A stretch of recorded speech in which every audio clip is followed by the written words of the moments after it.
Hi CXers, welcome back. It's Dennis Wakabayashi. I appreciate you being at the channel. Today, we're going to be talking about 4 misconceptions of customer experience.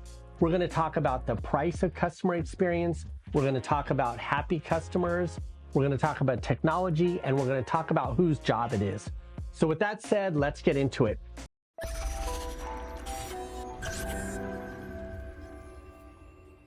Misconception number 1.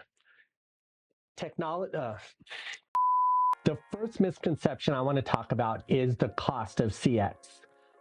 There's a school of thought that says customer experience is expensive, and they may not be wrong, because enterprise level customer experience programs can run you about $1 million and 18 months worth of time and energy. In the greater context of the benefits of CX, and I'm going to leave some links to the studies in the description below, but to paraphrase some of these studies, essentially, you can think about CX as providing 10% efficiency, lowering costs in your business.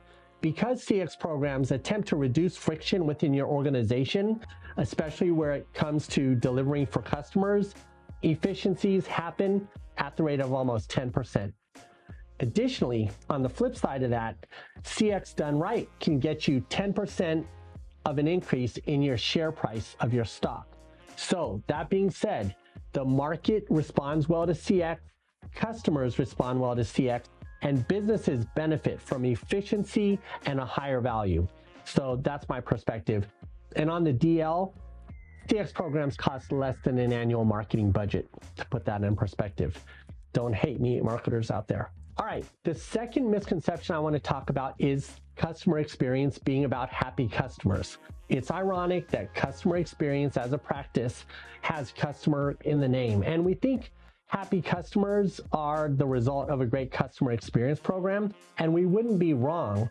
However, customer experience is really more about the people, the organization, and the culture that you build to deliver great CX. Meaning, if everyone in the organization is empowered and aligned to customers to make decisions that benefit customers overall in the short term and in the long run, then customers are happy. So just keep in mind that when we talk about customer experience and happy customers, particularly if you're pitching this inside your organization, try to remain focused on the fact that happy customers are the result. But it's really about the employees, the teams, the resources, the practices, and the culture to deliver CX that makes CX great. All right, this next one is a little bit controversial, but I'm going to put it out there. It's a perspective. CX is not about the people. What do I mean by that? CX is really about the technology. Even the most basic technologies are implemented to enhance CX overall. And rather than you hear it from me, I brought this example. Let's take a look at this Coca-Cola freestyle video.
that video sums up how I feel about this. When you implement technologies that reduce the load on your frontline people, it improves inventory management, improves efficiency, reduces waste, creates a better, more personalized experience for customers at scale where they can get more choices and more combinations of what they want. All of that happens from technology. Not saying people aren't important, but technology is just such a huge part of it.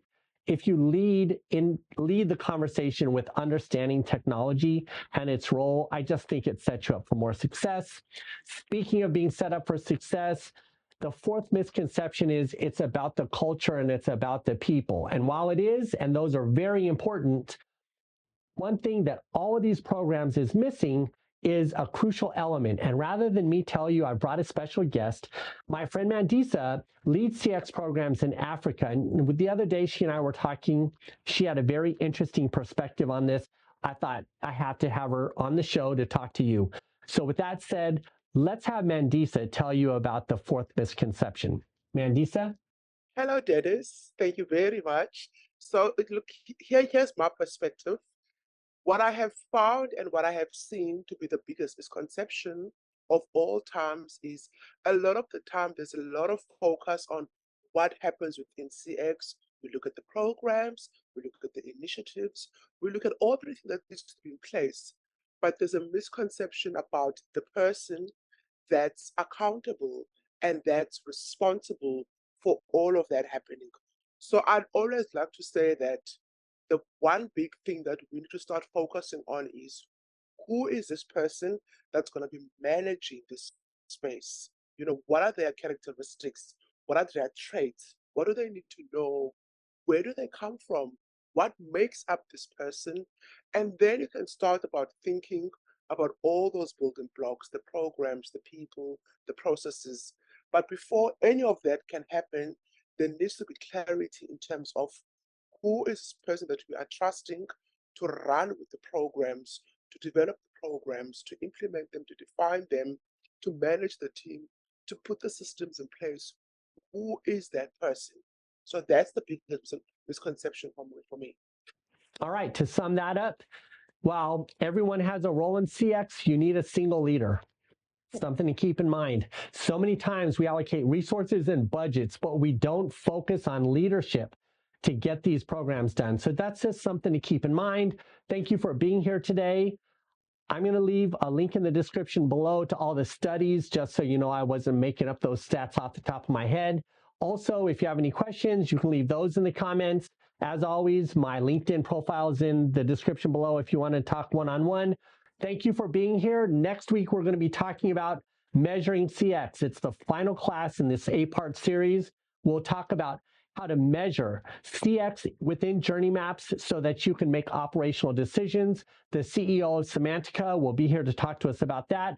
I also have a guest coming to talk about how we measure customer happiness, just so you can see both sides of those coins and how they fit together. So until next week, have a great week. And remember, the future of CX is in your hands.